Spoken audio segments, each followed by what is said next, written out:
What's going on, guys? Welcome to episode 133 of the Game Talk Podcast. I'm your host, Brimstone. We're going to be talking about something that's a little controversial tonight. I figured, it's been a while since we've done that. So, we're going to talk about upcoming games. Granted, it's not hard to just go to a site and look at the list, but you know what? I'm feeling kind of freaking lazy tonight. I've had a pretty good night. We had a barbecue here at the house, had a few beers with the friends. We watched the Brawley movie. It was pretty epic. But let's go ahead and talk about the games radar list that's upcoming of games that you guys might be looking forward towards. So we have Yoshi's Crafted World. I have yet to play the other Yoshis, like the Yoshi Yarn games and stuff. I need to get it for Switch and play them. Mortal Kombat 11. This is being met with different criticisms, different colors of light, should I say, from the Mortal Kombat community. It's not a pretty one either. Seems like a lot of people seem a little upset with the direction they went. Let's just say there was more damage in Mortal Kombat Deception than there is in this game. Alright, and then there's Days Gone. Zombie survivor shooter. Whoop-de-doo. Rage 2 looks kind of cool. Never heard of the Plague Tale, but hey, whatever, right? I'm sure it's going to be awesome. Team Sonic Racing, another Sonic racing game, which I hear was actually a pretty dang good game overall. And then, of course, my favorite series on the PC, the Total War series, is releasing the Three Kingdoms, which, of course, includes the Wu, the Wei, and the Shu. Those are the three kingdoms that are at war with each other on their different dynasties. And, oh man, I can't wait. I love everything about those stories. I played so much of the Dynasty Warrior games. It is ridiculous. But overall, just a fantastic set of games. Now they're making a Total War game based on that series. So, I'm pretty sure it's going to be awesome. And right there, I think that's Sun Ce. It looks like Sun Ce. Yeah, that's definitely Sun Ce. It's either Sun Ce. No, it's not Sun Shu, his brother, because his brother, I think, is actually a bit bigger. Don't know, don't care about Dream, whatever. Crash Team Racing Nitro Fueled. This could be fun. And new Super Mario Maker 2 Whoop-de-doo. I'm sorry, I just don't care. I didn't care about the first game. I don't care about the second game. Like I said, we're just going to share about some opinions. First off, Yoshi's Crafty World. I want to try it out. It looks pretty interesting. It does look pretty decent. I mean, like I said, I need to play the first ones, but I know I'll like them. You know what I mean? Like, those are those games that exist. You know what I'm talking about, guys. You know what I mean? Like, there are those games that exist that you know deep down you will like. Mortal Kombat 11, I'm waiting for a sale. Days Gone, waiting for a sale. Rage 2, waiting for a sale. I'm not quite sure what this one's about. Yeah. I mean, out of this whole list, I'm more looking forward towards Yoshi and the Total War series, Three Kingdoms. But, that is what it is. Let's see. In the last week or so, we talked about the new Halo coming to PC. We talked about the new Halo and its engine during the relaunch of these episodes. I mean, we've covered a lot of topics already when it comes to gaming. And it just seems gaming is just going to continuously get better, bigger. It really is. And it's all thanks to these awesome developers and publishers. They do a great job. Even though, we criticize like you wouldn't believe. Some of us criticize so much so to the point that you would think we were hired by Xbox or Sony or even Nintendo, for freak's sakes. You know what I mean? Like, these people work their asses off to entertain us. And all of a sudden, overnight, all of us become professional game reviewers for YouTube. And all of a sudden, we're up here on our soapbox preaching to the world that we're, this is just wrong, this is blah, blah, blah. And most of us, for the most part, don't understand a goddamn word we're saying. We're just saying it because we can. But, No Man's Sky is the virtual reality game I have waited my entire life to play. Oh, that, sorry guys, that would be cool. Oh, what's up, Rev? What's going on, man? Welcome. But yeah, I mean, that is the point where we've gotten to when it comes to this whole YouTube thing. When you see game reviewers go, and I mean, that's the first thing you see, man. You see a lot of negativity, and you don't see really hardly anything good coming out of these channels. Like, they only want to report the bad things. They never want to report the good things. And so all you see is negativity, and that's all you're going to hear about. You know, that's all you're going to deal with is the negative reporting. You're not going to hear anything good from these guys. I guarantee you tomorrow, if say let's just say hypothetically, all right? Hypothetically. Let's say EA, BioWare, Bethesda, Capcom, let's just say, you know, 2K Games, let's just say all these companies that have ever wronged us in the past, let's say they make amends tomorrow. Let's say they squashed it, right? Let's say they bring back the old companies that we loved. You would not hear about it. Simple as that. You wouldn't hear about it. You wouldn't hear these guys on YouTube saying, oh, hooray, these companies are doing good things. No, because they're going to be too busy looking for the bad things. Because negativity sells, unfortunately. And then that's going to be the next point we're going to get into is the negative stuff. So this is involving a certain somebody that had blocked me and many of you who follow me because we called him out over Twitter. And the guy was kind of a prick.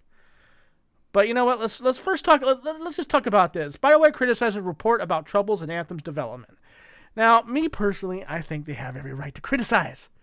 We criticize them. They criticize us. This is a 50-50 street, man. They have every right to criticize us for as much as we criticize them. That's just the way of the game, man. That's just the way it goes.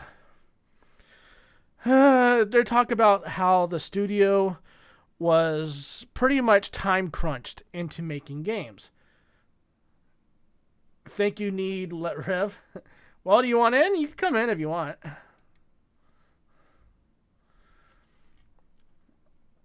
I can add you, sir, or you could be in the chat or in your chat, and I'll just come to you. But I don't see you on, senor. I don't know. Just hit me up when you're on. Oh, there you go. All right, so there we go. We'll do it that way. I'm hearing Anthem, and all I hear is Anthem, and like he screams EA and their slow development. There you go. Well, fast as development. It was actually a fast development. Yeah, it was a rush development, and it was developed by creators that just weren't. They were burned out, in other words. You know what I mean? They were burned out. They got tired of it. I guess there was some really dark stuff going on over at BioWare. But a lot of that, though, here's the thing. Like, the word they're taking right now, what's this site? PC Gamer? They're taking a word from this guy. This is the guy that blocked me and many others because we called him out on his shit, all right? You guys want to know why Andromeda tanked and had issues? This guy. This guy right here. This guy, I called him out on Twitter like a few years back. What is he, a developer? He was a developer for BioWare. Yes, he goes by the name of Manveer Iyer, and he is the most racist individual I've ever had the displeasure of coming across. Well, I'll say this about Anthem and BioWare and Anthem. I mean, Andromeda. Andromeda looked like they just hand this off to... Here, we're going to make a studio. We're just going to make this shit happen. EA is just like, we're going to make a studio, and this is how it's going to go. And you could tell from the start, the Anthem was a game that people didn't give a chance. Honestly, you know. I played Andromeda. I played halfway through it. And I could tell you it's a whole different universe into the Mass Effect, universe. And it's like EA, I just don't think EA knows what they want. Anthem 2, same thing, same deal. Anthem would be a really good game if they would just fix the game. Right. Like, to me, they could have just delayed it. I would have been happy if they just would have just delayed it altogether. Delayed it, said indefinitely delayed, and then said, okay, in the summer, we're bringing it out. But they keep thinking fans need games right now. Like, I'd be more happy to see developers just go, oh, hey, we can't make this game to our expectations or your expectations. We're going to come out with tons of betas for now until we get it right. You know what I mean? Oh, yeah. Yeah, I'd be more happy with that. But Anthem looks like a rushed product. And Well, you could tell it's a rushed product. Oh yeah, I mean, well, like I said, they had to clean up after this guy's mess, right? BioWare had to pretty much set their entire development staff straight after this guy left, because this guy caused a lot of issues in the studio. He was the one responsible for development and the way the game played, the way it felt. He was in charge of that. And he treated people like garbage. There are tons and tons of reports about this guy. When you go to Twitter, you search up Manveer Iyer, and you look up his coworkers. His coworkers, if you go back to, say, 2016, 2017, talk about this guy, about what he did to the team to sabotage it because he was unhappy at the office. He talks about how this guy was uncomfortable to work around because of the color of his skin. So, like, the guy that talks about Manveer, he's saying that because he was white, Manveer had issues with him. And then Manveer, in 2016-ish, 17-ish, around the same time, comes out and admits that these were all correct, that, you know, this was during the whole Black Lives Matter thing. He was coming out with it saying, yeah, screw white people. White people, you know, you can't be racist against white people. He was one of the first ones to say that. The whole staff didn't care for this guy. In fact, it took the whole staff getting this guy out to making him feel like he was an outcast because of how aggressive he was towards other people. He didn't work well with other people, and those are you can, like I said, you can just look this stuff up you guys yourself. Go to Twitter, look up Manveer Iyer, look up the BioWare staff, and you'll see that there was a lot of tension with this guy. This guy caused a lot of problems. I'm not saying he was the sole purpose of the issues, but I could guarantee you him being there did not help anything. What really needs to happen, honestly, with EA is they really need. It's not, their company's not bad. They just need. No, they just make bad decisions. Bad decisions, and I mean, really, they need to get their acts together on the game front. Like, I'll say this, and me and you have talked back and forth about this multiple times, where our frustration is with EA. Battlefield needs to get back to its roots of where it was. I feel like they missed the mark with World War II. I feel like they need to go back to what made Battlefield great. And what made Battlefield great is when we played Battlefield 4, we had a good time. 4 and 3, dude. 3, like 4. After 3, they fixed 3. It was amazing. And now it's just like they're just making they're adding Battle Royale to a game that didn't really need it to begin with. And when they did add it to Battlefield, it was a disaster. Anthem is a disaster. If you think about it, it runs great at time, but they really need to fix it. And then they're adding features that what gamer needed that? Who needed ray tracing within a game that most of us can't even handle with our systems? I mean, EA needs to really focus. Now, I'm hoping for the next 2 years, I'm hoping EA bounces back because Ubisoft has. Oh, Ubisoft has made a hell of a comeback. And welcome, Garuda. Welcome. I mean, I have been agreeing with you on the whole aspect. I mean, as gamers, I agreed what you were saying. We do take a lot of things. We're harsh as critics because we're all critics if you think about it, if we review things, but we take it way too far at times. Like, we don't understand these companies being like in crunch time. You know what Anthem looks like a rushed product. Don't get me wrong. I like the way it looks. I like the way it plays. But it does. You could tell it was rushed though. Like, you could tell the freezing. Like, you know what's crazy, dude? I think the beta ran better. Doesn't that seem like that? Because during the beta, I don't remember having half these issues. Well, Anthem's causing systems to brick. Consoles to brick. That's the first time in my time of playing on consoles that I've seen a company make a poorly optimized game that badly to where it just bricks systems. Yeah. That is scary. And is EA gonna refund those people if their console totally bricks altogether? Are they gonna refund it? That's my thing. EA's got a lot of work to do in the next couple of years to really gain back the consumer. They have on the aspect of Prime or Amazon Amazon. What am I doing? EA Premier. I like Amazon Prime, sir. EA Premier of $12. They've kind of broke back in the fan a little bit with that. because now you get a whole vault of games on, especially on the PC side. I wish it would come to the Xbox side. Yeah, but they're trying in that aspect. But EA's got a lot of shit to do, as far as I'm concerned. They need to make a Battlefield game next time around that fans want, not that was had scrutiny and whatnot going into it. That's just me. Dude, I can go on all day. I can go all day long about EA and my feelings, because EA and me can go around. It's like not my EA anymore. Right. We I honestly think like we could use another modern Battlefield, but like a real modern Battlefield, not a game with weapons based on 2003, and the campaign based in 2003. No, I want a 2019 campaign with modern issues being on the forefront. I want a Battlefield game,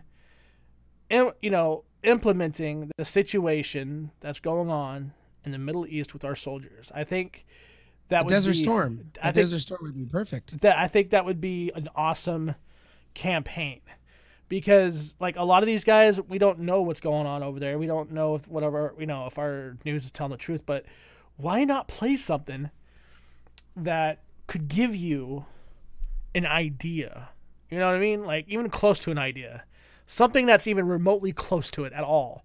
I agree with you there. And not do another freaking World War II game. Like I am so sick of World War I and World War II now. It's ridiculous. You tell these companies one time, yeah, I could totally use a World War I game right about now or a World War II, and they'll go on for like 3 or 4 years doing nothing but that. It's like no. Why didn't they just go out of the way and just make like a Modern Warfare game? Like kind of like take. I know it's shitty to do, but why not take Activision's idea and just roll with it? Make their own version of Modern Warfare. I'd be okay with that. I'd be okay with that too, actually. And give us actual tank battles and combat vehicles. I'd be all right with that. Yeah. What made Battlefield 4 great in Battlefield 3 was the fact that it had everything. It had a one-stop shop for everyone. And the problem with Anthem is, this is their idea of, we're gonna fix our mess ups with Andromeda. And the problem was, Andromeda was fine on its own. It was its own universe within the Mass Effect series. I don't understand fans, and that product was rushed. And you could tell Anthem is rushed. Now, when they make Anthem 2, I'm assuming they're gonna go that way. Anthem 2, is it gonna be another rushed product, or is it gonna be better? Yeah, my thing is, for $59.99, now I start questioning. Yeah, you have every right to question, dude, because we spent our money on this thing, and I still haven't been able to get into a game without waiting for 30 minutes. You know what I mean? Like, I feel like I have to do the whole campaign solo if I have to. All private lobbies? Pretty much, dude, because it's a good, when you get into it and it runs right, it's actually a fun game. Like, it looks pretty, the combat looks good. I mean, it just, overall, as a looter shooter, it's better than what you expect. But it has a lot of those stupid, mind-numbingly retarded issues. Right. Oh, God. And that's what ruins the experience. The little hiccups. They should have gave you an option within the game to be single player like Destiny or multiplayer where you could find people. They shoved you right into, okay, you got to play multiplayer, but you don't know what's going on because these guys are doing a bing, bing, bing, boom, and you want to kind of focus on the aspect of looting and taking in the level and grabbing all the secrets and stuff that you can find. And I have found with Anthem, that's impossible. If you play by yourself, you're screwed. And if you play with people, you're just gonna go bypass everything, and you're gonna be like, what the F is going on? Yeah. Like, what's the point of the story if people are just rushing the whole entire thing like Rambo and they just want to get in and get out and be done? Yeah. I mean, it's a waste of time. So that's how I feel about Anthem. Honestly, Anthem is a good game if you just don't mind all the glitches and problems.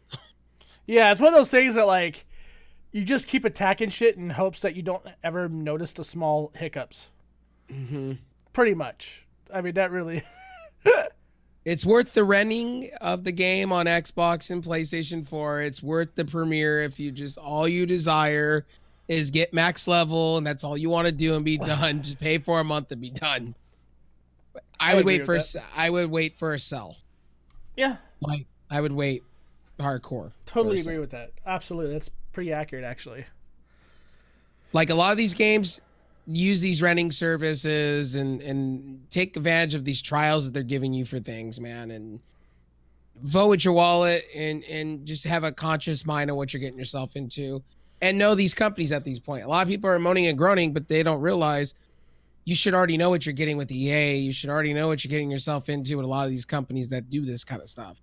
Yeah. Like, why do you go after the fact and moan and groan? You should have known when you bought the game, this is what you were expecting. I saw a lot of YouTubers and a lot of people out there moaning and groaning over a game that you should have already known and had the wherewithal to know, okay, well, this game's broken anyway.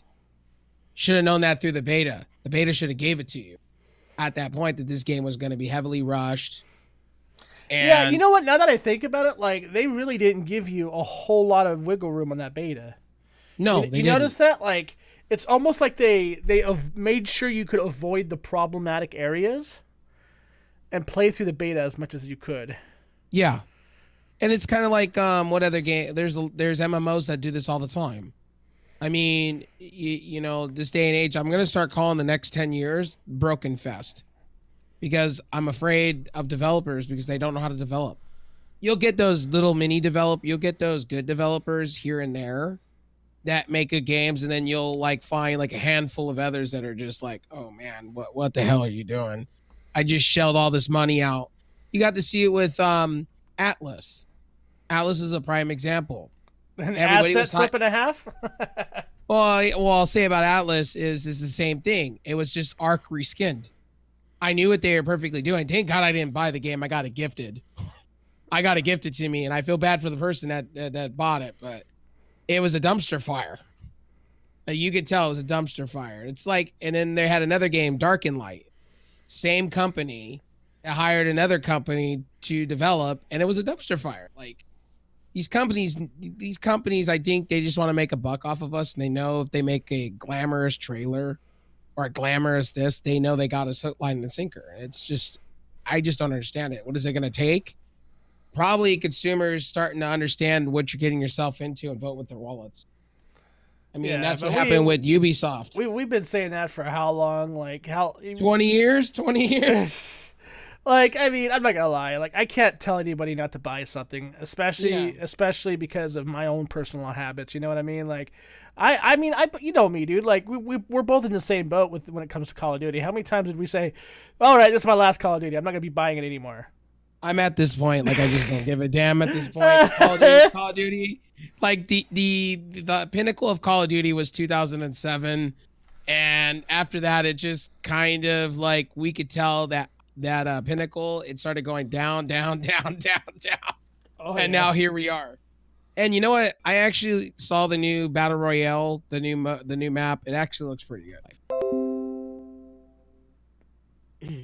Looks like OBS connected, then reconnect. I mean disconnected and then reconnected. Okay. Are we still live? Yeah, you're still live. Yeah, let me see. Okay. Just like I'm at this point, I'm uninstalling. Until you can fix this, I'm just gonna go over to Streamlabs OBS until you fix your problem. I was getting irritated. I'm ready to go to XSplit or Streamlabs OBS because so they can get this resolved. It's awful. Like crash. If I like even try to reconnect something on my thing, it just crashes. Yeah, dude, I still can't connect to Twitch. Like I tried it. I did the clean install twice. Like, I've even thought about reformatting my shit, dude. I don't think it's all that noise, but I went to Streamlabs OBS for the meantime until they can resolve this. I think it's a bug. But if I start liking Streamlabs OBS, I know Streamlabs OBS is not for everyone, and I know it does take a little more resources, but I'm going to give it a chance. I'm going to go back to it, give it its due, see if I like it. At the end of the day, I just can't take it anymore because notifications are not showing up. That's the frustration part. Like I had somebody that subbed to me and told me, you didn't even recognize my sub. Well, I'm sorry. And then to go check, it doesn't even exist. Wow. On OBS, it doesn't even exist. When I go down to that activity feed, it just doesn't exist. And I noticed even the chat bot with Stream Elements doesn't even like some of the things don't. So it's frustrating. It's a little frustrating. That sucks, just a tad, dude. just a tad. And now this, like, it just freezes. And I noticed I've been hitching a little bit when I stream a little bit. I noticed with my Elgato with the new OBS, I noticed I hitch a little bit. I noticed hitching, like glitching a little bit. Yeah. I don't know if that's an OBS issue or not. I know I'm getting on a different subject on the game talks here, but OBS needs to fix their shit. Like, no, I agree, dude. Like you were losing it last night. You were ready I was getting angry, dude. I was getting angry. I'm not gonna lie. I was getting mad as hell because every time every time I turned, like, I even did this shit last night. Like when I left that last time, I disconnected my internet because I was reading an article where it said like it would be better for you to do it that way when you install your drivers, so that way Microsoft doesn't go to AMD and automatically install the default drivers. Oh, okay. So I was like, oh, so that's how they're continuously, reinstalling these drivers when I power on my PC, because that's what they were doing. Is like every time I try to go in and install the new drivers. Yeah, you gotta make your connection into a meter connection. Not unplug your Ethernet. You got to make it into a meter connection, like a cell phone connection, where you make Windows believe that you're using a cell phone and you have a data cap. Oh. So to stop all that, so you don't even have to unplug your Ethernet port. I had to learn that the hard way because it was installing drivers that I didn't need. Like Windows hijacks your computer to install drivers that you don't need. Like, dude, don't install my AMD driver over and over and over again. I just want to go to the website and install. And then when you go to install the driver, right, comes up saying there's another driver being installed at the moment. I'm like, where the hell is that coming from? Can we stop that? No, you can't. That's the annoying part of Windows 10. I'm hoping OBS fixes it immediately. If they don't, I'll just stick to what I have right now. And I loaded a Streamlabs OBS overlay, and I'm doing just fine. Yeah. The only thing I don't like is the fact that I can't move certain things like I do regular OBS, but I'm okay. I'm okay with it. I mean, I just need something to work. It's got to be consistent. So I'm telling Brimstone, if that's the case, then, you should look at the other options if it keeps frustrating the crap out of it. Oh yeah, I mean, I was losing my shit because like I couldn't even get my Crimson drivers to show up, dude. My adrenaline stuff, like it wouldn't come up at all. Like it was coming up just good the other night, and now all of a sudden it just stopped. And what's up with the reconnects, disconnects? You get that a lot. That's weird. It's because of the heat, dude. Like the heat's coming around now. We're coming into the beginning of the summer. We're at spring. I'm not looking forward to it, bro. Like, the daytime really fucks my internet up because it gets so hot here. And I don't have the good support from my cable company like everybody else does in bigger cities. I have to wait for them to come out and maintenance the nodes to get them heat what do they call it? Heat treated, I think is what they call it. So it depends on how many people are crunching at once in your area, too.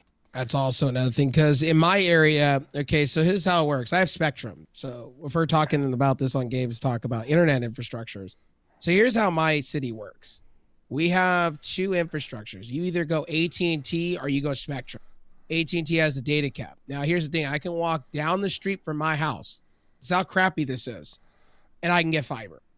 One gigabit up, one gigabit down. And my house, where the pole system is, we're on the lowest end. I can only get Spectrum at 400, and even then, Spectrum goes down. When they go down hard, and nobody wants to deal with you. Nobody in customer service wants to deal with Spectrum. Spectrum wants to tell you, we're not throttling you. Yeah, you are. I can tell you I can get 400 now, and then like for next hour, I could probably get 300, maybe 200 at best, and which is terrible. American internet is terrible. They keep saying it's getting better. It's just the opposite of that. Yeah. It's like I hear from people like yourself where it's like in my area, I have this little mom and pop shop, and then I have the major ISP. Which one do I go? Get throttled harder, or do I go to the one that has owned somewhat by the major ISP? Yeah. And it's really difficult. I want Google Fiber so hard in this area, but AT&T keeps suing them, and AT&T wants to be the fiber. But, hey, AT&T, their idea of fiber is, hey, guys, we're going to bring fiber to the box and bring it copper lines so we could, 3 times degradation of speed. Dude, they need to do away with this copper, bro. Like, I know there's a few people over there that are trying to get that pushed, but It'd be man. nice. It would be nice. I would pay the $200 fee for them to come in and bring in the fiber lines. I would literally do it. Fiber is where it's at. Oh yeah. That's why I was like, yeah, hey, you know what? You guys want to hook me up with fucking Cat 7? Fuck yeah, Cat 7. You want to put a node in my house like I've seen other people go through? Oh yeah, do it. Here, I got a closet just for that. You know what I mean? You know what's funny about all that is, the idea of Spectrum, like, we don't need fiber octaves. No, copper is the way to be. We're gonna go copper all day long. And I'm like, ew. Copper, DOS's 3.1, they said, oh, it's just as good as fiber. And I'm like, I'm laughing. Okay, when water gets in the lines from heavy rainstorms, say goodbye to your copper lines. Which has happened. That is actually like those lines are supposed to be prorated for some ridiculous temperature. I think they said it was prorated for 350 degrees. I think before it degradates. It's actually supposed to be fireproof lines. Like that's what I was told by one of the cable techs out here. They said that the lines themselves can't be the issue for the heat because there's no way that the area gets hot enough to affect the lines like that. And I'm like, are you insane? I'm like, because this is the only time my internet goes down is during the summertime. Like the winter is when I have the best service ever. Like that shit will stay up all winter long, hardly any outages. It's great. Summertime rolls around and it's rolling blackout central, man. It sucks. My node's down the street, so it's like on a busy interchange. So if somebody gets in a car accident and it hits that thing, it's my internet's down. And I'm a little annoyed about that. It's like, are you kidding me? Like, why would you put it out in the middle of the open? Like, put this behind a barrier or something. Like when I drive with my mom and literally I'm telling her like they're gonna hit that thing. One day that thing's gonna be mangled and destroyed. Oh yeah, definitely. Because they put it out in the open. And AT&T decides to put theirs, behind the hotel near my house. Actually smart. To me, I don't know. Cable providers need to get better in the States. And we're so far behind. Like 5G is already happening and we're just getting there. And that's the sad part. And the United States used to innovate technology, not the opposite. Which is sad. You would think we would be ahead of the curve with everything, and we're not, unfortunately. We used to be. We used to be the innovators of the future. We used to do all kinds of things to help our fellow man, and now it's quite now it's all about big organizations making money off of the consumer and screwing the consumer over. Pretty much. That's what it feels like. Well, T-Mobile and Sprint are merging, so we'll see. I'm keeping my fingers crossed with that. Wait, are they really? They are going at they are at Congress right now fighting to be one company. They're going to be the new T-Mobile. And Bro, like the T-Mobile guy was shitting on the Sprint guy not that long ago. Now they're going to become buddies? Well, because Sprint has the infrastructure that T-Mobile wants. And their whole goal with this is to have a unified 5G network, the first in America, not the fake 5G, the real McCoy. They said they're already working together to make that happen.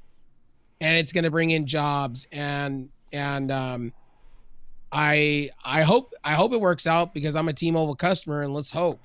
Because T-Mobile in my area is just it's good when you're close to their places near me. Yeah. That says T-Mobile. Outside of that, it's hit or miss. Dude, yeah, see, like out here, T-Mobile started out here and it was really good, and I had them for the longest time. And they refused to upgrade me after my 6th year with them. Like, they just refused to upgrade me, so I said, fuck off. And I went to Sprint as they were just opening up out here, and they were really good when they were out here. And then they started falling off, and they started sucking, and they fucked my bill around. I told you about all that a while back. Like, they fucked my bill around. They double charged us. Hey, AT&T, I'll tell you, I was with them for 11 years. Switched one time to Verizon, came back to them, and went another 5 more years.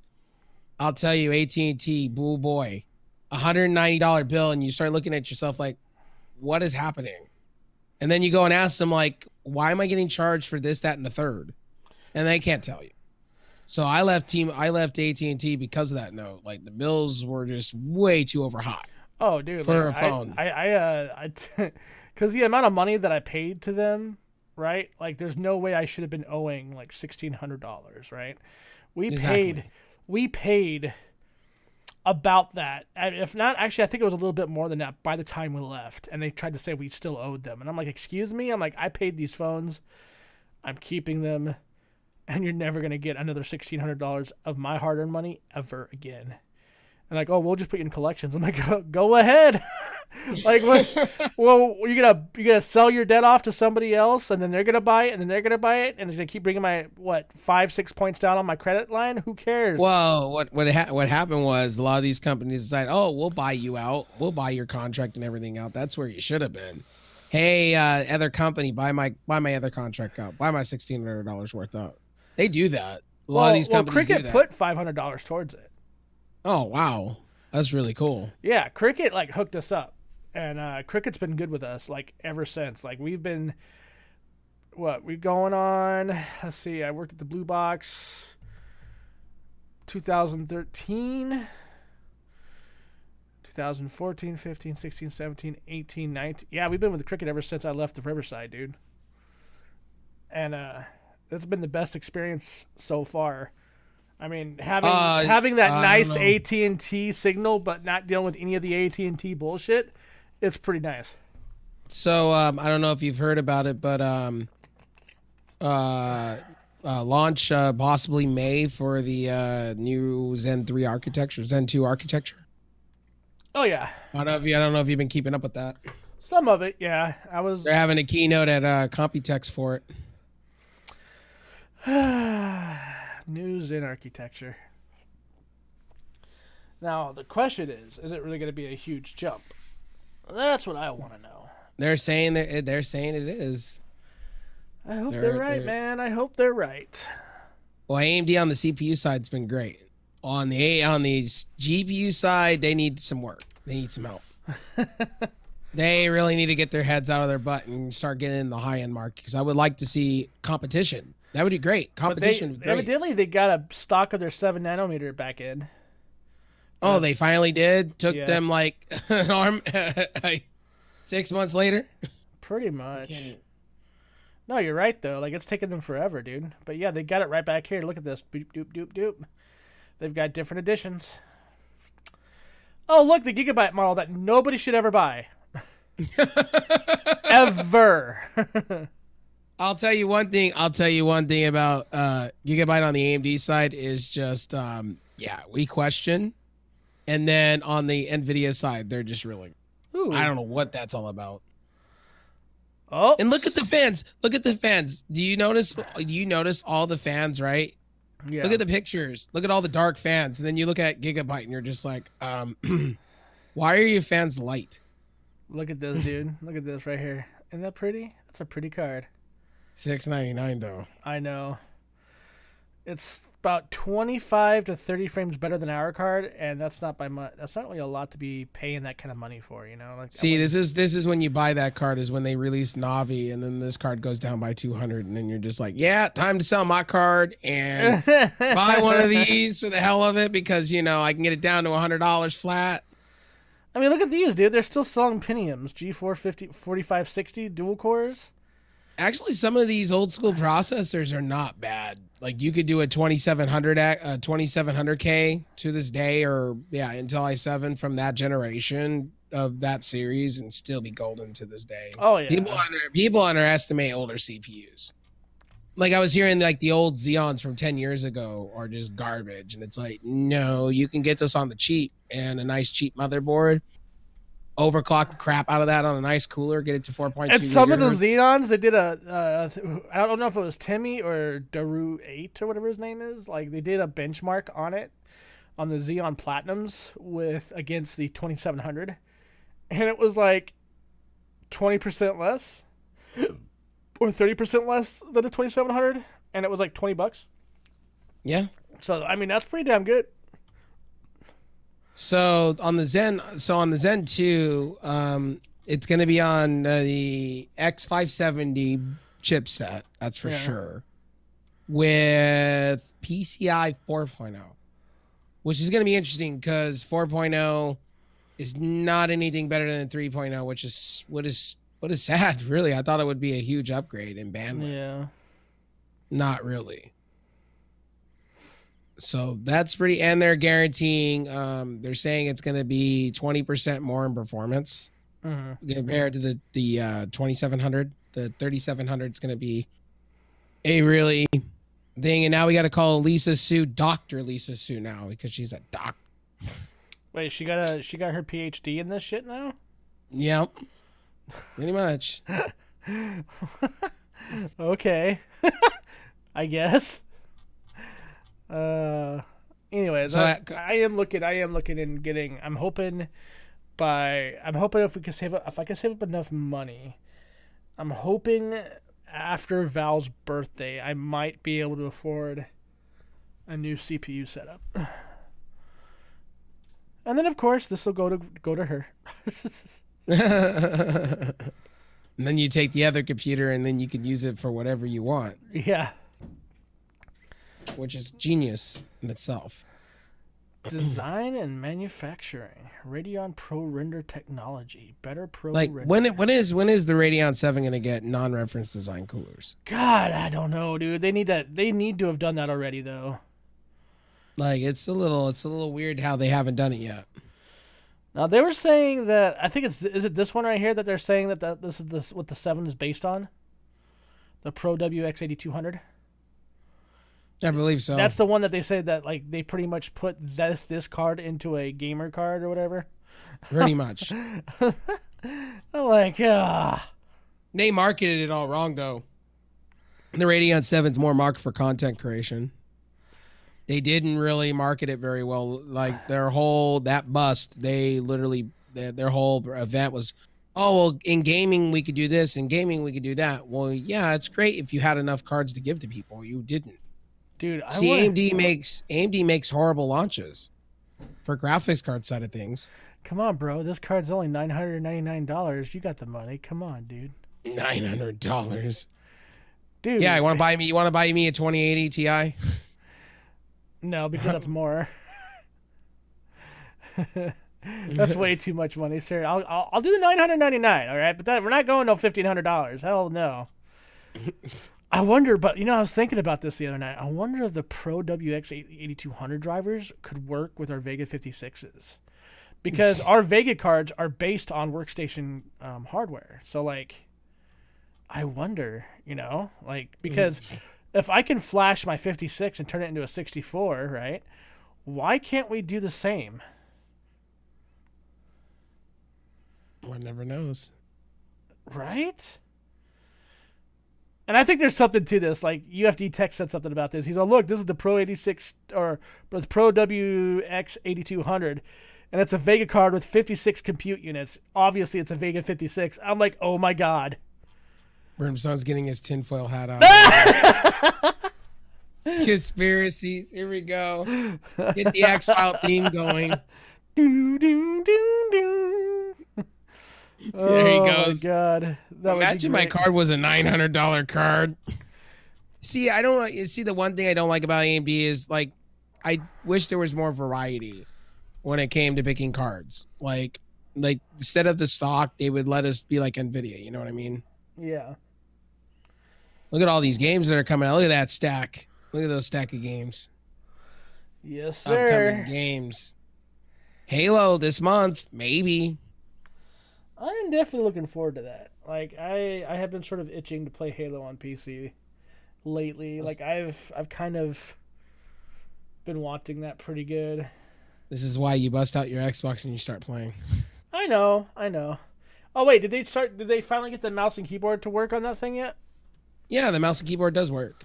Yeah, you can use a Corsair mouse, you can use a Razer mouse, yeah, you can use a Logitech mouse, yeah. Yeah. You just have to go look up you got to go look it up online. I think Microsoft has a list of components you can use. I think I just found another reason to buy another mouse pad and another mouse. Just saying. But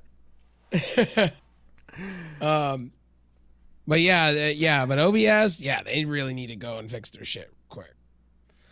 Like, I'm turning to different options. Isn't that something? Now you know why I went to XSplit all those years ago. Like, that was why. Because OBS goes through these things where the updates are rolling out, they're fixing their shit, and then all of a sudden they break it. And they never fix it for, like, months down the line. And then you gotta wait out XSplit to break their shit in order for you to go back to OBS and realize, oh, hey, look, they fixed OBS, guys. That's why I said I was thinking about. That's why I was thinking about like seriously just reformatting my hard drive and seeing if that fixes it. I don't think that's gonna fix it, because if I was rolling through the same issues with different things on it, then I think you'd be better off trying different options and seeing what you get result-wise. Well, that's what I was trying to do. The adrenaline drivers. I wanted to see if the adrenaline drivers would work, because I've seen Pete, or everybody knows him as Gangster, stream with his adrenaline drivers, and his games look really good.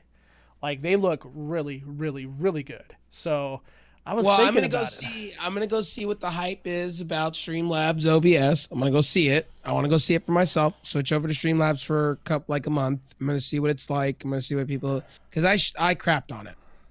I crapped on Streamlabs when they first were out. Because it was using like 30% of your CPU, dude. Like, like now, I mean, come on. Now sitting idle, it's not even taking up that anymore. So they must have fixed a lot of things.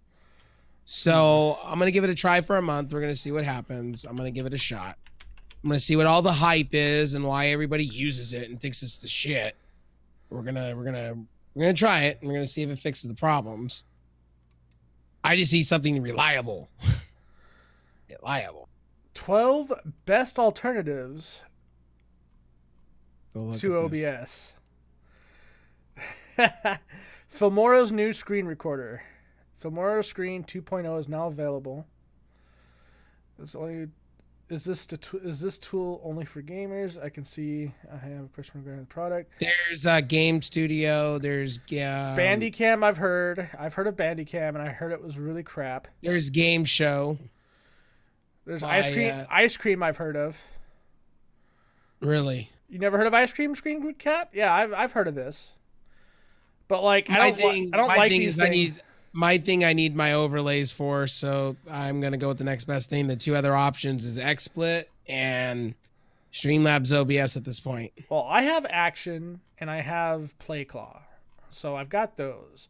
I've got XSplit, so I might end up having to go through that again. vMix. That's cool. For me, I'm gonna go with the top three at the moment. I'm gonna move myself over to Streamlabs OBS. We're gonna see. It is supposed to be way different. I've used it before. I didn't like it the first time. This time, it looks like they've kind of fixed their shit. So we'll see. I hope you're right. If not, then there'll be my XSplit out there, and you know, I really don't like XSplit. But. Neither do I. Like XSplit's but I got so many years of XSplit, so. Yeah, so do I. I went on a dumb Kingwin buying spree, and I bought a shit ton of XSplit, and then I was shouting XSplit out over them, and they gave me like a free year, and I was like, oh, cool. And so I got plenty of XSplit to last me forever, so. For a while, yeah. Yeah. I've thought about re-downloading it and giving it a whirl, because I heard, like, I've been keeping up with them on Twitter, and they've been updating the shit out of it lately, so hopefully it's good. That's what I'm hoping for. I'm gonna probably end up downloading it tonight and trying it out. I'm thinking about streaming some PC game footage of the hell was it? Risk of Rain 2, because I've been playing that lately. It's a lot of fun. What happened to this Overwatch we were supposed to play? What happened to that? You fell asleep last night, and I got tired because I got irritated with my computer. Well, we could do that too, though. You want a do-over? We could have a do-over, yeah. Like, I want to fucking stream, dude. I've been actually having an itch to stream lately, and my OBS has been shitting on me over it. So I'm like, But we should have an F in the chat. Right. If we had more people here watching, we probably would. But we're going to go ahead. Did you have anything else you want to talk about? No, I mean, pretty much. Oh, outside of Apple coming out with metal cards. Oh, God. Metal cards? Why?